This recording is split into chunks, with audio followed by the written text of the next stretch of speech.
그럴 리가 없어. 분명히 내가 그날 호수에.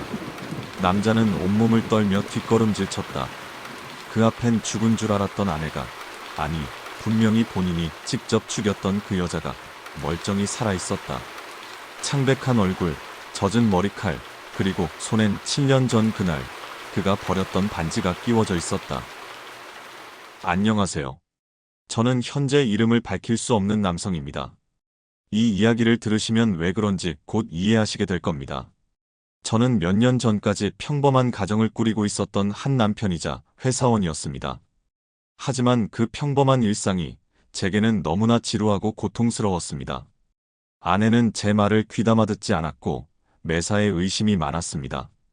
심지어 직장 동료들과의 회식만 있어도 전화를 수시로 해댔죠. 그리고 결정적으로 저는 다른 여자를 사랑하게 되었습니다. 그녀의 이름은 민정. 회사에서 새로 들어온 계약직 디자이너였고 처음부터 제게 호감의 신호를 보내왔습니다.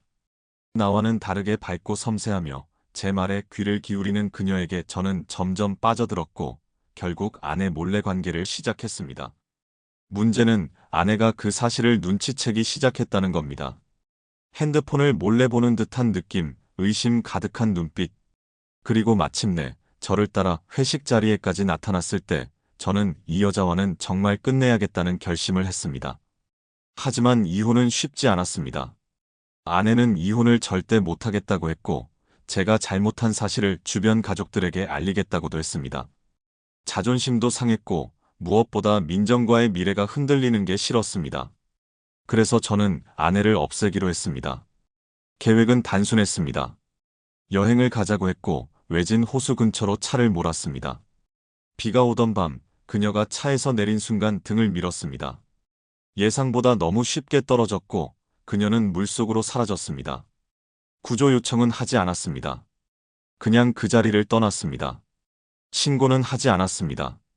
대신 지갑과 물건들을 근처에 남겨두고 그녀가 가출한 것처럼 꾸몄습니다. 경찰에도 그렇게 말했죠.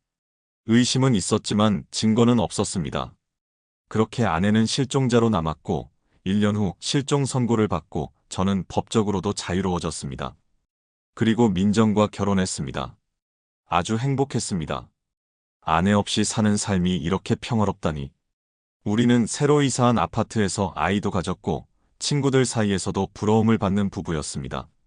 저는 아내를 죽였다는 죄책감보다 이제야 내 인생을 산다는 쾌감을 느끼며 살았습니다. 그런데 그 평화는 7년째 되던 어느 날 완전히 무너졌습니다. 그날도 평소처럼 퇴근하고 집에 들어가는데 집 앞에 낯선 여자가 서 있었습니다. 우산도 없이 비를 맞고 선 그녀. 그런데 얼굴이 낯설지 않았습니다. 무심코 그녀가 얼굴을 들었고 그 순간 제 다리는 풀려 주저앉을 뻔했습니다. 오랜만이네. 당신. 그건 죽었던 아내였습니다. 아니, 제가 죽였던 아내. 너무나도 생생하게, 정확히 7년 전 그날 이후 처음 보는 얼굴. 저는 그 자리에 얼어붙었습니다. 어떻게 살아있지? 그녀는 조용히 웃었습니다. 물속에서 깨어났어. 그리고 도망쳤지. 나를 죽이려 했던 당신이 날 찾지 못하게. 그녀는 그날 밤 호수에서 기적적으로 살아났다고 했습니다. 누군가의 신고로 근처 병원으로 이송됐고 혼수 상태로 며칠을 있다가 깨어났지만 기억은 일부 사라졌었다고요. 그리고 기억이 돌아오고 나서도 다시 당신 곁으로 돌아갈 이유가 없다고 생각했다고요. 대신 조용히 당신을 지켜봤다고 했습니다. 왜 지금 돌아왔어? 넌 너무 잘 살더라. 민정이랑 애 낳고 새 차 끌고 새 아파트에서. 그래서 복수하러 왔지. 그녀는 웃으며 그렇게 말했습니다. 그 말에 나는 무릎을 꿇고 손을 모았습니다. 이성이 무너지고 자존심이고 뭐고 없었습니다. 여보, 제발. 우리 사랑했잖아. 기억 안 나?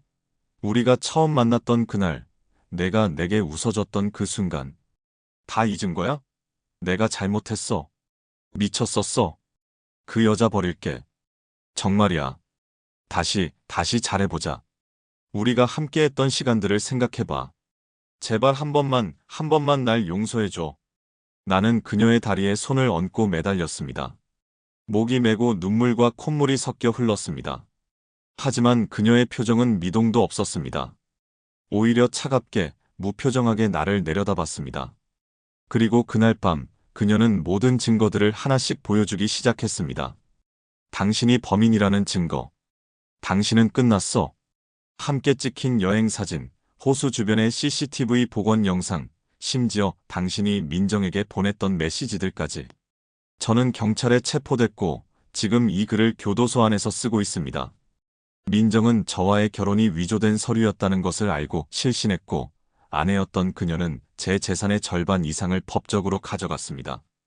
복수는 그렇게 끝났습니다. 아니, 아직 끝나지 않았습니다. 매일매일 그녀의 눈빛이 떠오릅니다. 당신은 생각보다 강했고 나는 너무 어리석었죠. 죽은 줄 알았던 아내가 다시 돌아왔습니다. 그리고 내 모든 것을 빼앗아갔습니다.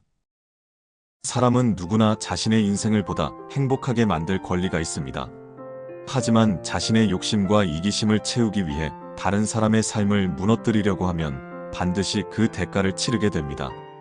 내가 누군가에게 던진 부메랑은 언젠가는 반드시 돌아와 스스로에게 더 큰 상처와 고통을 안겨준다는 사실을 기억해야 합니다. 세상은 결코 만만하지 않습니다. 쉽게 얻으려는 욕심은 언제나 화를 부르기 마련입니다. 특히 가장 가까운 가족일수록 더 조심하고 소중히 여겨야 합니다. 믿음을 깨뜨리고 배신하는 순간 그 어떤 관계라도 다시 회복하기 어렵습니다. 자기의 이득을 위해 남의 삶을 짓밟고 부모나 형제자매를 이용하면 결국 돌아오는 것은 자기 인생의 파멸과 후회뿐입니다. 가족이라 하더라도 함부로 상대를 대하거나 이용하는 순간 이미 그 관계는 깨지고 맙니다. 다시는 돌이킬 수 없는 강을 건너게 되는 것이죠. 여러분도 꼭 기억하시길 바랍니다. 자신의 삶이 소중하듯 남의 삶 또한 소중합니다. 내 욕심 때문에 남의 인생을 망가뜨리려 하는 순간 결국 내가 망가집니다. 제가 겪은 일을 통해 많은 분들이 깨달으셨으면 좋겠습니다. 남의 불행을 딛고 서려고 하면 결코 오래 버틸 수 없습니다. 결국 모든 것은 내가 뿌린 대로 돌아옵니다. 진정한 행복과 성공은 누군가의 인생을 밟고 올라서는 것이 아니라 서로를 존중하고 배려하며 살아갈 때 찾아옵니다. 여러분도 제 이야기를 통해 누군가를 이용하거나 해치지 말고 스스로를 되돌아보는 계기가 되었으면 합니다. 잘못된 욕심을 버리고 진심으로 상대를 위하는 삶을 살아간다면 언젠가는 더 큰 행복과 축복이 여러분을 찾아올 것입니다. 오늘도 긴 이야기 끝까지 들어주셔서 진심으로 감사드립니다.